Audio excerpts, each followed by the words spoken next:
Senhor e Salvador Jesus, no Evangelho de Mateus, capítulo 25. Mateus, capítulo 25, em nome do nosso Senhor e Salvador Jesus Cristo. Mateus, capítulo 25, nós vamos a partir do versículo 31, em nome de Jesus. Glória a Deus. Quantos irmãos abrem? Eu vou dar oportunidade para a nossa irmã Maria, tá bom? Para a nossa irmã Maria, jovens e abençoados por Deus, amém? Olha que coisa interessante, eu vi agora o recado e eu queria dar oportunidade para ela na hora da oferta, mas eu pensei, mas eu não avisei. E se ela não estiver preparada, né, eu não avisei. Aí agora eu vi aqui, Deus abençoe enquanto ela louvar o Senhor. Abra sua Bíblia, tá? Mateus capítulo 25, versículo 31, em nome de Jesus. Glória a Deus.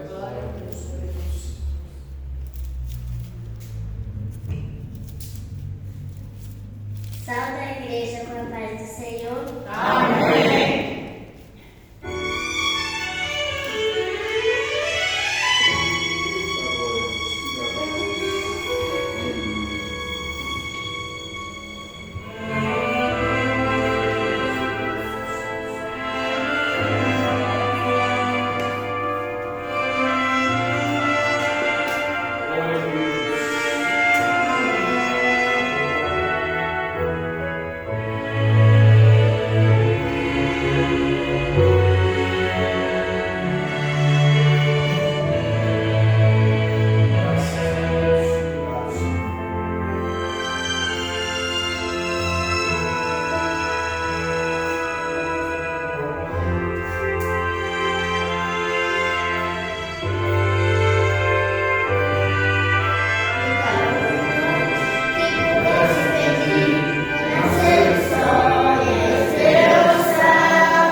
escrevido ali no caderno. Ela falou, também não vou pegar os êxitos assim de surpresa toda hora, né?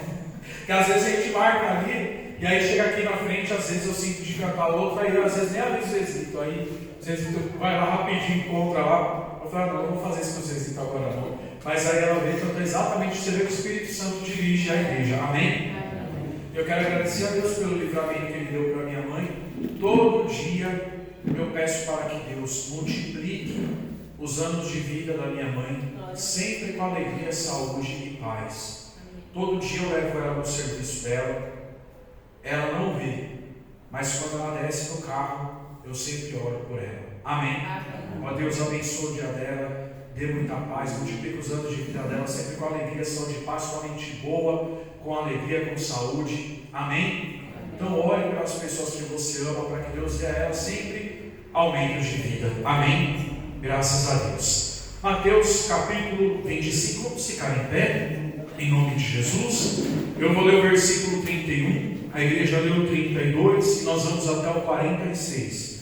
Diz assim: E quando o Filho do Homem vier em sua glória, e todos os santos anjos com ele, então se assentará no trono da sua glória. E todas as nações serão reunidas diante dele, para afastar uns dos outros, como afastou a casa dos ossos das ovelhas. E porá as ovelhas à sua direita, mas os bodes à esquerda. Então virá o rei aos céus dele, bendito meu Pai, possuindo por herança o reino que vos está preparado, desde a fundação do mundo. Porque tive fome e destes-me de comer, tive sede e destes-me de beber, era estrangeiro e hospedastes-me, estava nu e vestistes-me, adoeci e visitastes-me, estive na prisão e fostes ver-me. Então os justos lhe responderão, dizendo: Senhor, quando te vimos com fome, te demos de comer, ou com sede, e te demos de beber? Quando te vimos estrangeiro e te hospedamos, ou nu e te vestimos? E quando te vimos enfermos, ou na prisão, e fomos de ver-te? E respondendo o rei lhes dirá: Em verdade eu vos digo, que quando o fizestes a um destes meus pequeninos irmãos, a mim o fizestes. Então dirá também aos que estiverem na sua lista: Apartai-vos de mim, para o fogo eterno, preparado para o diabo e seus anjos. Porque tive fome e não me destes de comer, tive sede e não me destes de beber. Sendo estrangeiro, não me levaste, estando nu, não me vestistes, de enfermo e na prisão, não me visitaste. Então eles também lhe responderão, dizendo: Senhor, quando te vimos com fome, ou com sede, ou estrangeiro, ou nu, ou enfermo, ou na prisão, e não te servimos? Então ele e quando esses pequeninos não fizestes a mim. Irão estes para o tormento eterno, mas os justos para a vida eterna. Vamos repetir o versículo 40. E respondendo o rei lhes dirá: Em verdade vos digo, que quando o fizestes a um destes meus pequeninos irmãos, a mim o fizestes. Mais uma vez. E respondendo o rei lhes dirá: Em verdade vos digo, que quando o fizestes a um destes meus pequeninos irmãos, a mim o fizestes. Amém. Pode sentar em nome de Jesus e preste bastante atenção em nome do Senhor Jesus Cristo. Aqui são palavras do próprio Senhor Jesus. O capítulo 24, o capítulo 25 de Mateus, você vai ver que ele é recheado mais com palavras de Jesus mesmo, diretamente de Jesus. Mateus, o Levi, que Jesus chamou para ser um dos 12 apóstolos, ele escutou tudo isso de perto e escreveu para nós. Jesus está falando do dia da sua volta. E Jesus está dizendo: quando o Filho do Homem vier em sua glória, e todos os santos anjos com ele. Irmão, Jesus, ele é rodeado de anjos. Aliás, não só Jesus, a igreja, todos nós somos rodeados dos anjos de Deus. Mas existem aqueles anjos que não saem de diante da presença de Deus. É o caso do anjo Gabriel, arcanjo Miguel. Eles só descem na terra quando é para executar uma missão específica. Quando Deus manda eles descer, eles não descem quando eles querem, é quando Deus manda eles descerem. Quando Jesus vier, todo mundo vai saber. Não vai ser uma coisa escondida, não vai ser uma coisa que ninguém verá, não vai ser uma coisa oculta. Jesus disse: como relâmpago sai do oriente e aparece no ocidente, assim será a vinda dele. Quando ele sobe, os servos do Senhor ficam vendo ele subindo. O anjo olha para eles e fala: por que vocês estão ainda olhando para o céu? Assim como vocês viram ele subir, ele também voltará. Então, não existe essa de Jesus voltar escondido. Não está na Bíblia isso, os apóstolos nunca falaram isso. Toda vez que fala de volta de Jesus na Bíblia, é o dia do juízo final. Não vai existir duas voltas. Primeiro vem o arrebatamento, depois vem a volta. Não existe essa diferença na Bíblia. A Bíblia só fala de um retorno de Jesus, que ele vai vir para resolver o problema. Ele não vai vir sequestrar o povo e depois voltar de novo. Jesus não é sequestrador.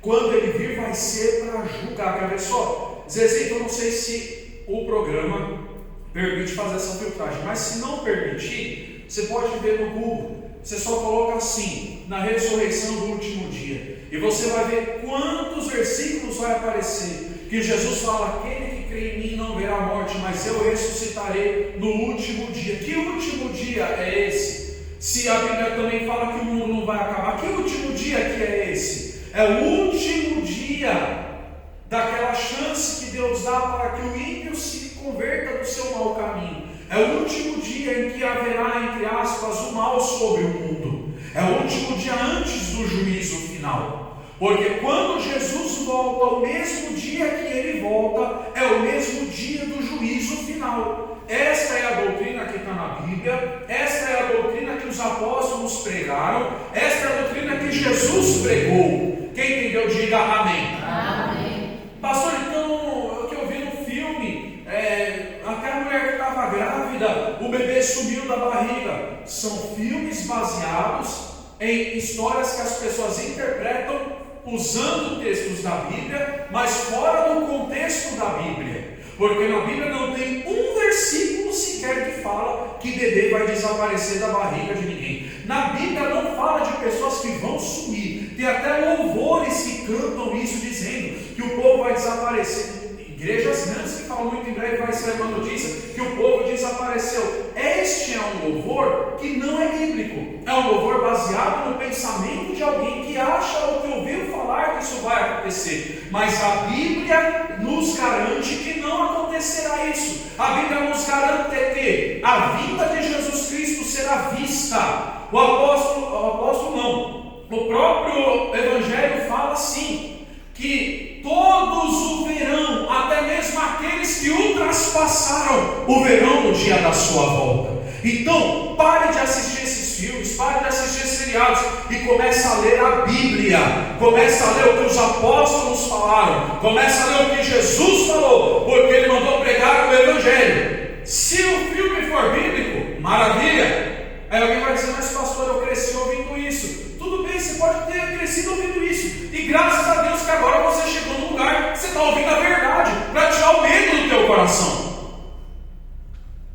E a Igreja Manancial da Paz não é a única que tem essa doutrina, porque essa é a doutrina da igreja.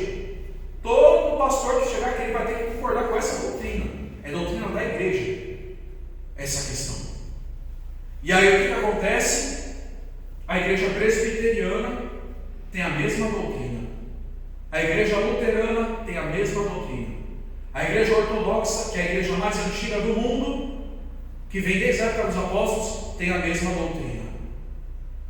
Então nós temos que ficar com a doutrina dos apóstolos. Não é com a doutrina que o pessoal inventou agora, em 1900 e alguma coisa, não. Quem entendeu de eu entendi. Então ninguém vai sumir, ninguém vai desaparecer. A Bíblia não fala isso. A vinda de Jesus vai ser o mesmo dia do juízo final. Você achou assim? Exato. Não, mas se não tiver no programa, você põe no Google. Aí lá você coloca assim, na ressurreição do último dia, e daí o que vai aparecer.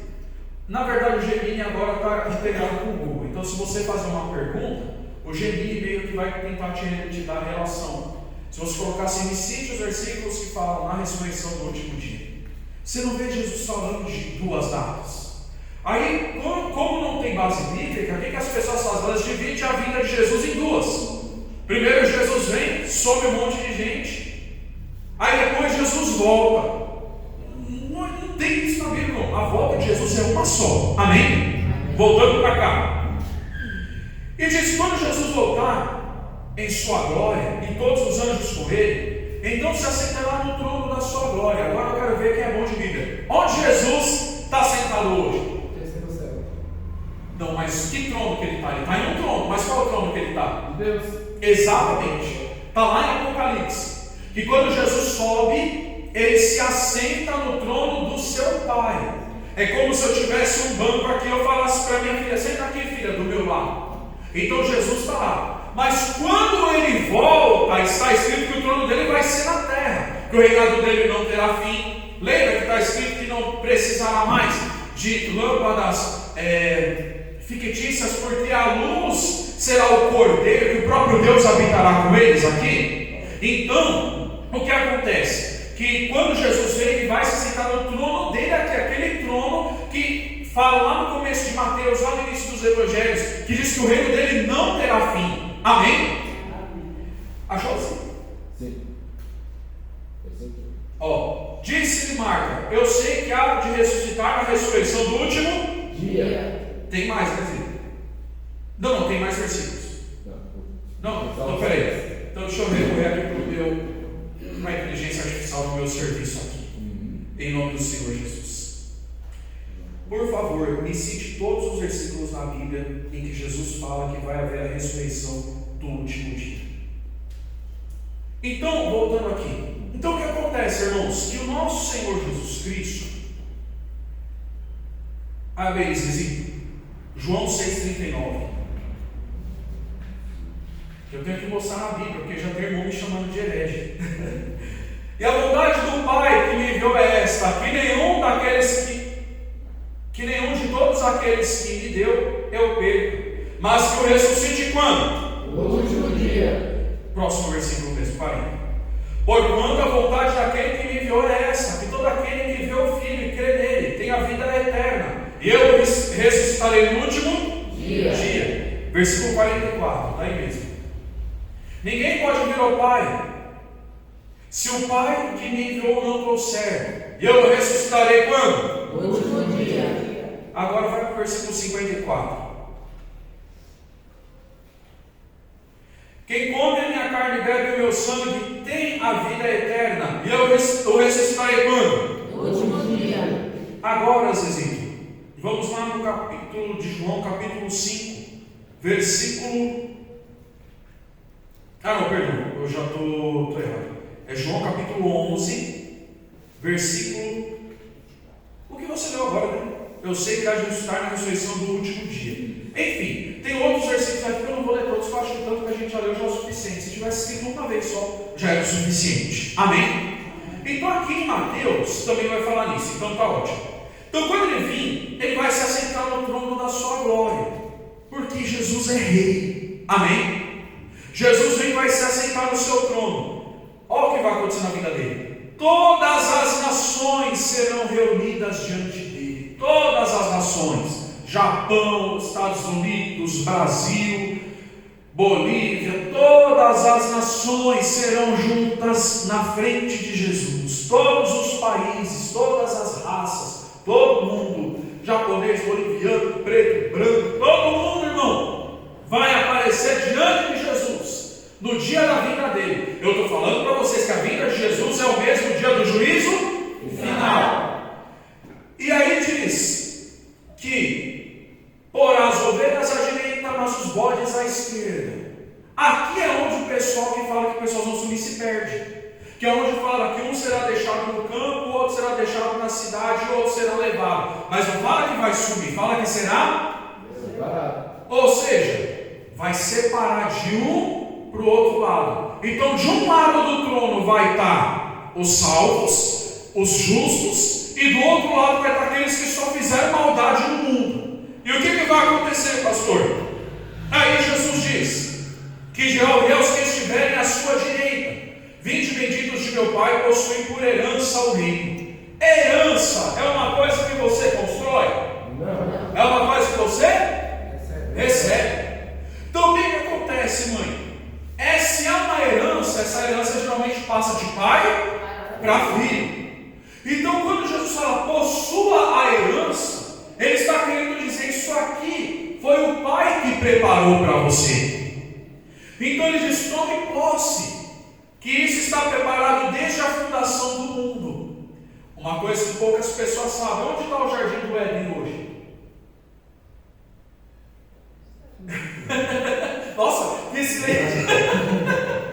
A Bíblia fala da árvore da vida que estava no meio do jardim, sim ou não? Sim. Quando você vai lá para o Apocalipse, o apóstolo João fala que a árvore da vida, o Éden, está lá. Por isso que ninguém comprou. Já procuraram o Éden aqui, ninguém achou mais. E a Bíblia fala que Deus colocou um querubim para cercar e não deixar ninguém entrar. Por isso que ninguém compra, irmão. O mundo espiritual é muito gigante, amém? Mas diz que quando Jesus volta, essa árvore da vida, ela vem junto.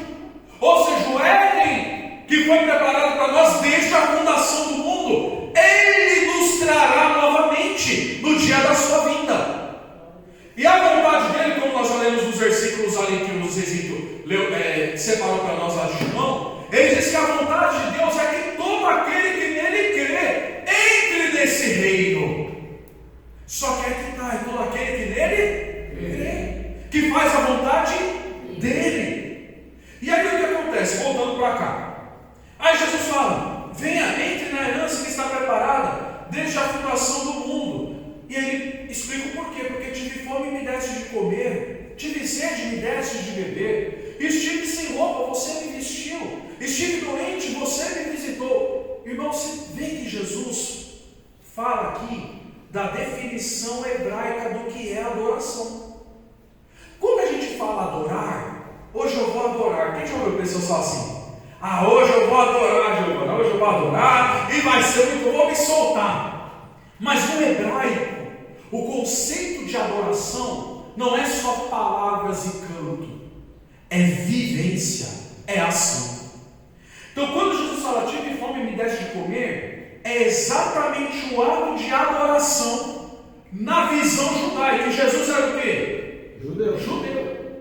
Então quando Jesus vem no último dia, ele vai fazer o julgamento não baseado só no que você falou, porque também vai ter o que você falou. Ele disse que nós daremos conta do que nós falamos. Quem já leu isso na Bíblia?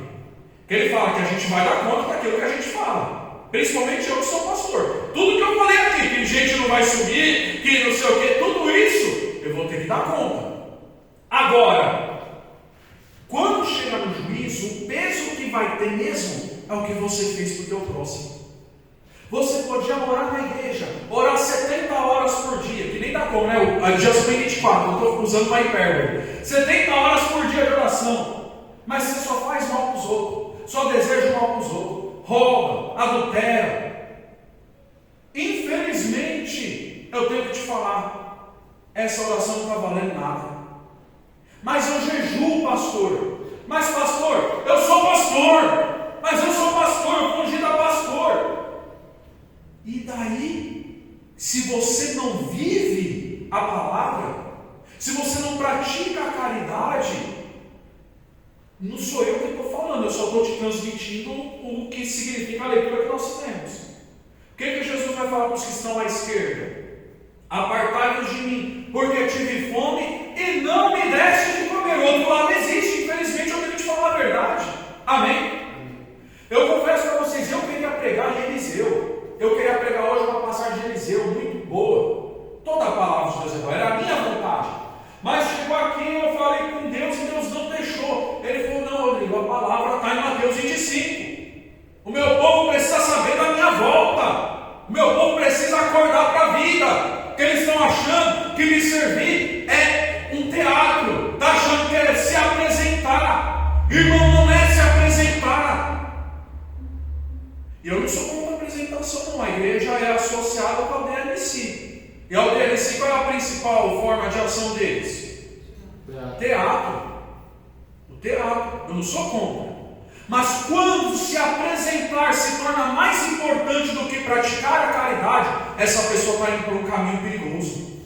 Por que a DNC é abençoada? Porque eles usam o teatro para fazer a caridade. O dinheiro que entra lá, Renata, minha irmã, quem conhece a Renata, minha irmã? Ela ia ser missionária lá. Só que eles falam para o irmão: só tem um problema, nós não temos como assalariar. Então, seu irmão, você pode vir, tem lugar para você comer, para você dormir, mas a gente não tem como te pagar. E minha irmã começou a juntar dinheiro para ela poder ir lá para a África, ajudar na aldeia de si. Por isso que eu gosto da aldeia de si, porque a gente sabe que é uma coisa feita para realmente a caridade, para cuidar de criança da África, que se você não der, ela não vai ter o que comer. Que se você não abrigar lá na aldeia, ela não vai ter onde dormir. Crianças albinas, que alguns bruxos lá querem pegar para sacrificar, está lá guardada, protegida. Mulheres pobres, viúvas idosas que não têm de onde tirar, está lá também, sendo sustentada. E tudo isso vem da ajuda que as igrejas mandam e do teatro em si. Então, nós precisamos entender que isso é adoração.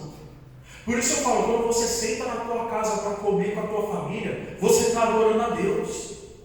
E o que mais o diabo não quer que aconteça é isso. O que mais o diabo não quer é que você fique junto com a tua família.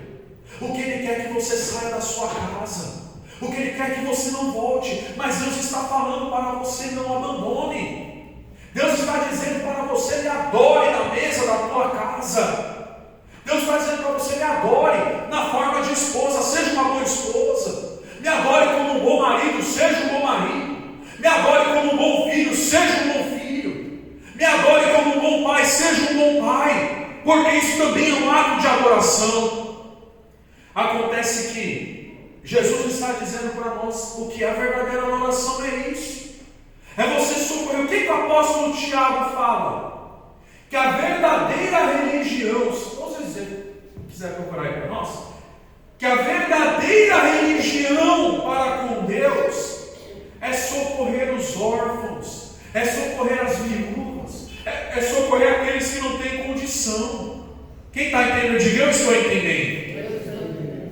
Então, quando você ouvir pessoas falar: não, porque Jesus não é religião, as pessoas tiram, não sei de onde, irmão, que o pessoal tem essa ideia. Igreja, falou igreja, é religião, acabou. Falou Jesus, é religião sim, porque a palavra religião está na Bíblia, e quem falou foi Tiago. Aí ó, a religião está escrito onde? O quê? A filosofia, é isso que está escrito aí? Não. Está escrito o que aí? Pode olhar na tua Bíblia. A religião o quê? Pura e imaculada para com quem? Com Deus e Pai é esta. Qual? Aí ele cita o nome de igreja? Não. Ele fala se é católico ou evangélico? Ele fala se é protestante ou não? Se é pentecostal ou não? O que ele fala? É esta: visitar os órfãos e as viúvas nas suas tribulações. Irmão, foi o apóstolo Tiago, meu irmão. Esse homem deu a vida pela igreja. Ele morreu por causa do evangelho. E ele está falando que a religião pura e verdadeira para com Deus. Então, quando você vê pastor falar que Jesus não é religião, ou que isso é muito religioso, eu não quero, já corra, porque ele está querendo te tirar daquilo que realmente te traz para perto de Deus. A palavra religião significa religar, significa juntar de novo. Então, o que te junta a Deus é você praticar o evangelho de Jesus, que inclui visitar os órfãos e as viúvas nas suas tribulações e guardar-se em Então, meu irmão, servir Deus é isso. E aí Deus nos faz uma pergunta: o que nós temos feito da nossa vida? Quando nós trazemos alimentos para ajudar a família, nós estamos adorando a Deus. Vocês lembram quando a gente arrecadou roupa? Quem lembra dessa época? Adoração a Deus. Adorar não é só cantar. Adorar não é só orar. É gostoso orar, eu gosto. É gostoso cantar, eu gosto. Mas eu tenho que gostar de fazer a caridade. Eu tenho que gostar de dar comida para quem não tem comida. Eu tenho que gostar de... Quando Jesus fala de prisão, estive preso e não fosse me visitar, Ele não está falando da pessoa que foi presa porque matou e roubou. Na época de Jesus, os apóstolos foram presos. Quem lembra disso? E eles foram presos porque mataram? Não. Porque roubaram? Não. Foram presos por quê? Exatamente, isso mesmo, porque pegava o Evangelho. Então Jesus está falando disso. O irmão foi preso lá. Depois você vê que o apóstolo Paulo fala que quando ele foi preso, teve uma, que ele foi preso várias vezes. O apóstolo Paulo acho que é o recordista de prisão na Bíblia. E aí tem uma hora que ele fala assim: eu fui preso e ninguém foi me ver. Você já leu isso na Bíblia? Ele fala: eu fui preso e ninguém foi me visitar. Só que ele fala: não foi por maldade, ele não estava reclamando, ele estava falando sobre conhecimento que a gente nem sabia que ele estava preso. Então, irmão, é dessa prisão que ele está falando, tá bom? Não, o cara matou, foi pedófilo, foi estuprou uma criança, vai ser preso mesmo. O Rodrigo, não visita esse tipo de gente. Ele vai ser visitado por Jesus no último dia, não por mim, porque Deus vai julgar ele, amém? Agora, a pessoa que foi presa porque pregou o Evangelho, a pessoa foi presa injustamente. Outra coisa que estava prisão na época de Jesus: se devesse não pagasse, era preso. Comprou ali e não pagou, fulano ele está me devendo, está mesmo, cara, para a cadeia. O próprio Senhor Jesus mesmo usa uma parábola dizendo que você não sairá de lá até que pague o último centavo, amém? Então isso era a Bíblia. Lembra até na época de Eliseu mesmo, que queriam levar os filhos da mulher para pagar uma dívida. Então é esses presos que Jesus está falando, tá? Porque é bom explicar isso, porque tem gente que faz um monte de besteira no mundo, mata, estupra, faz tudo que não presta e vai preso e quer que a gente fique indo lá levar Jesus delivery para ele, sendo que quando ele está fora de lá, ele nem liga para Jesus. Então a questão qual que é? Quem é chamado para fazer isso, glória a Deus, respeito. Eu não sou chamado para isso, eu prefiro ir para o hospital, prefiro cuidar de crianças que não tem como se arrumar. Então, que aqueles que de lá se convertem, evangelizem os de lá para que se convertam, amém? Respeito. Agora eu prefiro focar em quem realmente não tem como, que são as crianças e essas pessoas idosas, tá bom? Mas terminando aqui a pregação, quando Jesus volta, então ele diz, né, que aos que estão à esquerda, que esses irão para o tormento eterno. Ou seja, eles perderam a salvação porque eles não ajudavam ninguém, não faziam caridade nenhuma. Via a pessoa com fome e deixava a pessoa com fome, tendo condição de alimentar aquela pessoa. Via a pessoa passar necessidade e deixava a pessoa passar necessidade, como se falasse: eu estou bem, estou louco, que não tem problema. Então eu trago para você essa palavra para dizer que Jesus se importa muito mais com aquilo que você faz do que com aquilo que você fala. Lembra que Jesus mesmo falou, Denise, que um homem tinha 2 filhos e ele era um homem fazendeiro. E o que ele falou, irmão Sebastião? Ele falou para o filho assim: vai lá trabalhar na minha vinha? O filho falou: vou sim, pai. E não foi. Mas ele falou que ia. Não foi. E o outro falou: pai, não vou não, estou a fim de ir não. Ele nem justificou, falou: não, quero não. Mas depois ele pensou: nossa, meu cara novo. Ele nem avisou o pai, ele nem foi falar com o pai de novo, ele simplesmente foi. Aí Jesus termina a parábola dizendo: qual dos dois fez a vontade do pai? Aí os ouvintes falaram: o que falou que não ia, mas foi. Foi exatamente. Então o que você fala é importante, mas o que você faz é muito mais importante. Uma vez vieram me perguntar: pastor Rodrigo, como você consegue expulsar os demônios assim, e você não tem medo, e você não fica passando mal? E aí várias pessoas me fizeram essa pergunta. E uma vez me falaram assim: nossa, você deve ficar vários dias em jejum, você deve orar várias horas. E eu expliquei isso aqui, falei, não, isso aqui é vida com Deus, é você viver com Deus, com jejum ou sem jejum, meu irmão. Se você vive com Deus, a tua vida se torna um jejum, não porque você parou de comer ou beber. Definição de jejum está lá em Isaías 58 e 59, que fala que o povo lia a Bíblia, o povo orava, o povo jejuava e Deus não estava respondendo. Aí foi perguntou: Deus, por que o Senhor não está respondendo o nosso jejum? Qual foi a resposta de Deus? Quem lembra? Deus fala: vocês oram, vocês jejuam para brigar depois, para dizer que um sabe mais que o outro. Aí depois eu vou falar para vocês qual é o jejum que eu quero. Depois você lê a sua Bíblia, Isaías 58 e Isaías 59. O que Deus fala para eles? O jejum que eu quero é que você dê pão para quem tem fome, que você dê roupa para quem não tem como se vestir, que você socorra o necessitado. Aí sim você vai dizer: Senhor, e eu direi: eis-me aqui. Amém? Então o que eu quero dizer para você, às vezes a gente mistifica tudo, sendo que o mais místico que existe, o mais espiritual que existe, é a prática da caridade. Então eu quero falar para vocês nesta manhã: quer ser salvo? Aprenda a adorar a Deus com as tuas ações. Não quer ser surpreendido no dia da vinda de Jesus? Vê o que você está fazendo na sua vida. Amém? Porque cargo não vai nos salvar. Quando eu chegar lá diante de Deus, não adianta eu chegar lá, pegar os documentos da igreja e falar: ó Deus, está aqui, a igreja manancial da paz, pastor Rodrigo. Não, Jesus não está nem aí com isso. Ele quer saber: tá, mas como era o teu dia a dia? Como você vivia? Como você tratava as pessoas? E quando eu colocava alguém no teu caminho para você ajudar, você ajudava ou você fugia? É isso que vai fazer a diferença. Quem está entendendo, diga amém. Então essa mensagem da vida de Jesus não é uma mensagem para te dar medo. Você pode ver que em nenhum momento eu falei que vai aparecer alguém que vai dominar o mundo, que se você não tiver a marca da besta, você não vai comprar e não vai vender. Não, porque eu não quero que você se arrependa por medo. Eu quero que você se arrependa por amor.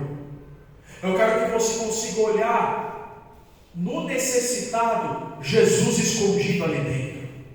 Eu quero que você aprenda a ver naquela pessoa. Eu lembro uma vez, irmão, nossa, agora minha memória puxou lá atrás. Eu era criança, acho que eu tinha 7 anos, não, uns 8 anos mais ou menos. E eu vi uma campanha de caridade que mostrava o bom samaritano levando no colo aquele judeu que ele viu apanhar, que estava quase morto.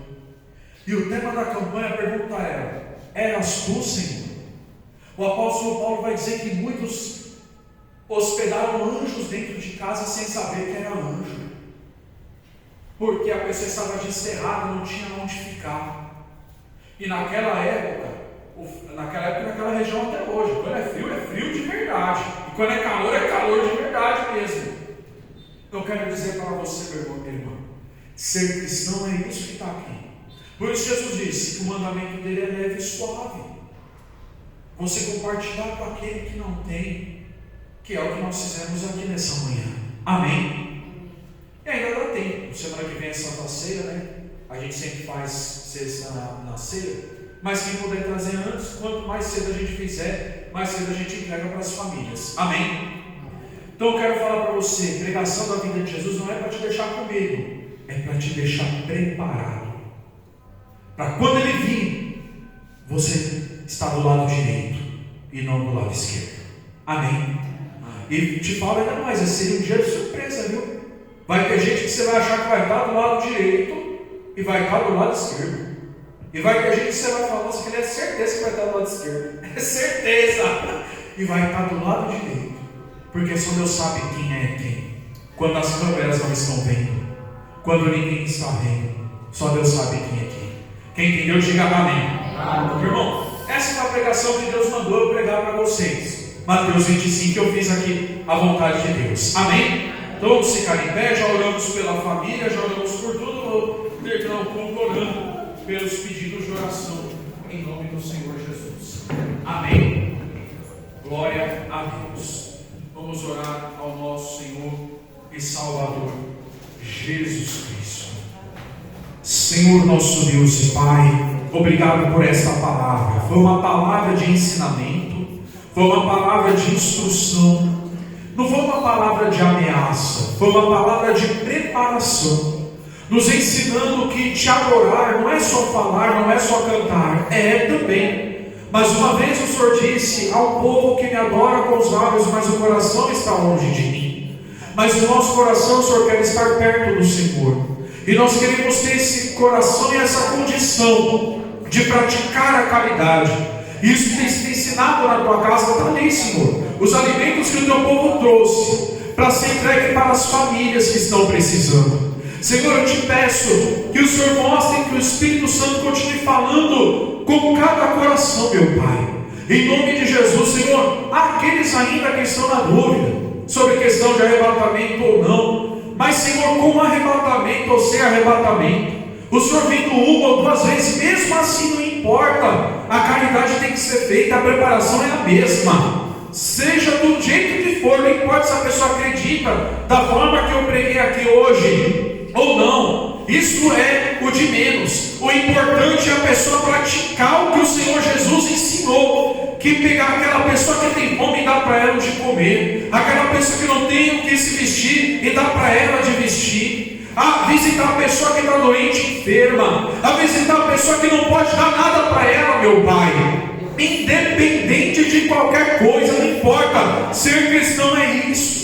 Nos ajuda, meu Pai, a ser esse tipo de adorador, a ser aquele que adora com a ação, aquele que adora com a vida, aquele cuja vida, Senhor, é a própria adoração, aquele cuja vida é o próprio jejum, não porque parou de comer e de beber, mas porque aprendeu que o jejum que o Senhor quer é a prática da caridade, a prática do amor, é ajudar o próximo, para que possamos naquele dia ouvir: porque tive fome e me deste de comer, porque tive sede e me deste de beber, porque estive enfermo e você me visitou, porque estive preso e você foi lá me ver. Pai, nos ajuda a ser os verdadeiros adoradores, não adoradores só de aparência, não adoradores só teatrais não, mas adoradores de vida, adoradores em espírito e em verdade, meu Pai, porque a tua volta não é motivo para medo. Nós não temos que ter medo da tua vinda, nós temos que ter alegria. Como o apóstolo Paulo disse, o apóstolo Pedro, o Senhor disse, que a tua paz esteja com todos aqueles que amam a tua vinda. Quem te ama, Senhor, ama esse dia da tua vinda, porque sabe que vai ser o dia que o mal vai perder e que o bem vai ser estabelecido no universo, porque sabe que é o dia que vai cair os tronos dos outros reis e vai se estabelecer o trono de Cristo para sempre. Senhor, prepara o nosso coração para o dia da tua volta, para que venhamos estar do teu lado direito, Senhor, o lado das ovelhas, o lado da salvação, o lado daqueles que vão entrar para herdar a vida eterna. Meu Pai, eu te peço que o Espírito Santo continue falando e instruindo cada um, em nome de Jesus. Senhor, eu oro também agora por saúde. Se alguém está aqui enfermo ou doente, traz a cura, meu Pai.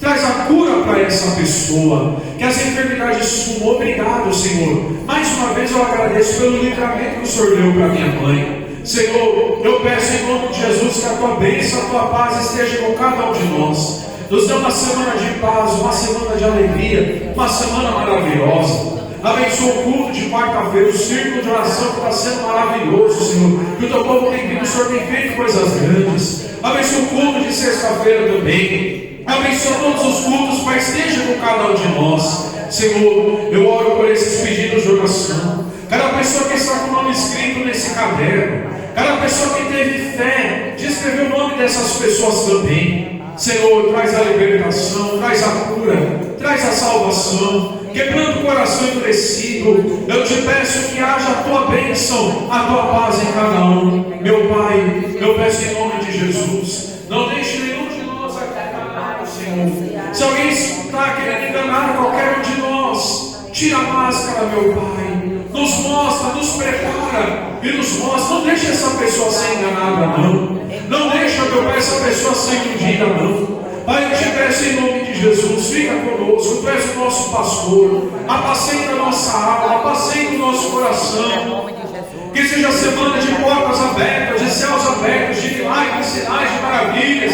Eu te peço, Pai, em nome de Jesus Cristo, abençoa cada obreiro, cada obreira, cada membro dessa igreja, aqueles que puderam ver, aqueles que não puderam ouvir, aqueles que vão ouvir essa pregação depois. Que o teu Espírito Santo venha falar com cada coração, meu Pai, e que estejamos preparados para nos encontrar contigo. Muito obrigado, Pai, muito obrigado, Senhor. E assim eu oro e te agradeço, lembrando de Maria Madalena, a irmã de Lázaro, que lavou os teus pés com o perfume que ela tinha e com as próprias lágrimas, e que enxugou com os próprios cabelos.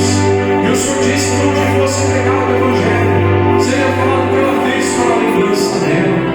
Lembrando, Senhor, de Maria, mãe do Senhor Jesus, lembrando de José, o pai de criação do Senhor Jesus, lembrando dos 12 apóstolos de Cristo e de todos os cristãos em todo o mundo.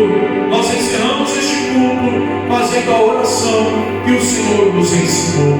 Pai nosso que estás nos céus, santificado seja o vosso nome. Venha a nós o vosso reino. Seja feita a vossa vontade, assim na terra como no céu. O pão nosso de cada dia nos dai hoje. Perdoai as nossas ofensas, assim como nós perdoamos a quem nos tem ofendido. E não nos deixeis cair em tentação, mas livrai-nos de todo mal, porque teu é o reino, é o poder e a glória, para todos sempre. Amém. Levante as suas mãos, que o grande amor de Deus, a graça do Senhor Jesus Cristo e a comunhão do Espírito Santo fique com todos nós, agora e para sempre. Todos digam amém. Dê a paz ao seu irmão, para a sua irmã.